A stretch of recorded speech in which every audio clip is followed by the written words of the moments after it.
Bonjour à tous, pendant un an je vais vous présenter un film par jour, soit 366 films dans l'année. Aujourd'hui on est au 236e film, Pulp Fiction.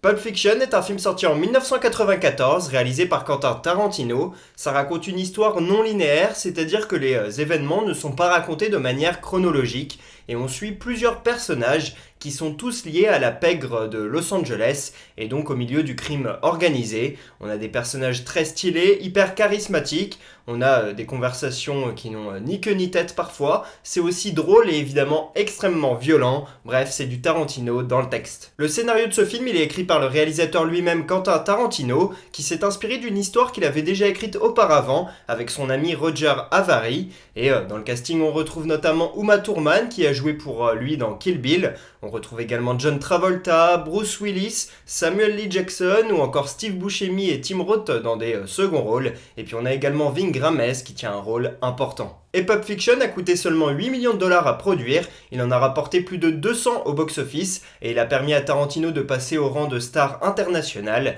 Et puis il a également remporté la Palme d'Or à Cannes ainsi que l'Oscar du meilleur scénario original. D'ailleurs je vous conseille le speech de Tarantino lors de la cérémonie des Oscars, c'est très marrant.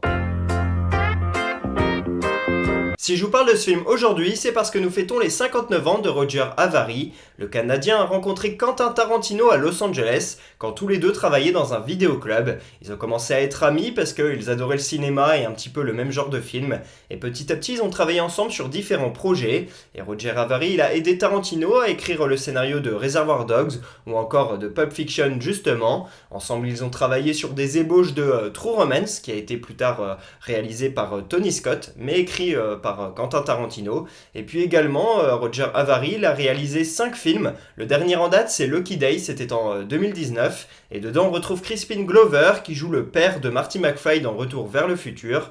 Et puis également, Roger Avary a fait de la prison 8 mois, c'était en 2008, parce qu'il a conduit en état d'ébriété, et puis son ami qui était passager est décédé, donc forcément il a pris quelques mois de tôle. Ce film, je l'ai vu 3 ou 4 fois. Le problème, c'est que je l'ai vu un peu trop jeune, autour de mes 14 ans. Alors peut-être qu'on peut le voir à 14 ans, ce film, je ne sais pas trop. Je pense qu'il faut attendre un peu plus tard. En tout cas, pour moi, personnellement, c'était trop tôt. Surtout que je n'ai pas compris tout le film.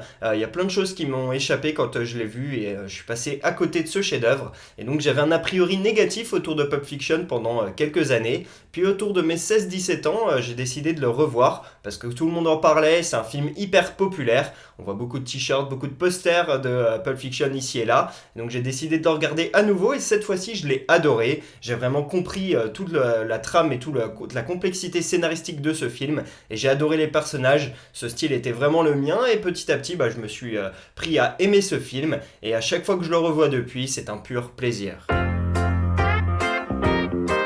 Je mets un 19 sur 20 à ce film. Pour 2 raisons, je ne mets pas 20. Déjà, la première, c'est parce que j'ai eu un a priori négatif donc sur ce film au départ. Et puis, la deuxième raison, c'est parce que ce n'est pas mon Tarantino préféré. Il a fait beaucoup de chefs-d'œuvre et beaucoup de films excellents. Mais pour moi, Pulp Fiction n'est pas dans ses meilleurs. Je préfère Once Upon a Time in Hollywood, je préfère Django, je préfère Inglourious Basterds, voire même Kill Bill. Ça peut se batailler. Donc, pour toutes ces raisons-là, je ne mets que 19 entre guillemets. Par contre, on a des personnages absolument légendaires, des scènes inattendues et des répliques que j'adore. Et puis on a également une scène de danse absolument exceptionnelle entre Mia et Vega. Et pour toutes ces raisons-là, j'ai adoré ce film.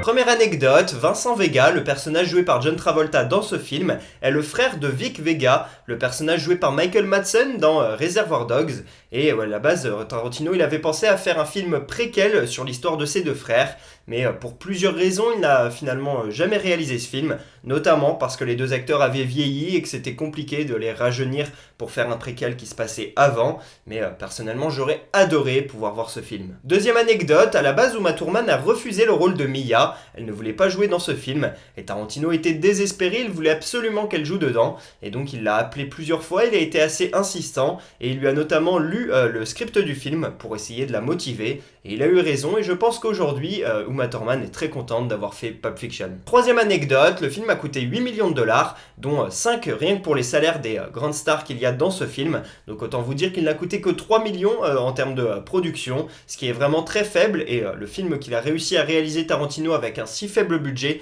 est vraiment exceptionnel, et si le film a été très vite rentable, c'est notamment parce qu'au dernier moment, il y a Bruce Willis qui a rejoint la production, et au box-office dans les années 90, il fonctionnait très bien. Voilà pour le 236e épisode d'Un jour un film, j'espère que je vous aurai donné envie de regarder Pulp Fiction. Pour ma part, je vous dis à demain pour parler du 237e film de l'année, et pour que vous sachiez de quel film on va parler, un petit indice, You're the only one that I want. Dites-moi en commentaire si vous voyez de quel film on va parler. À demain.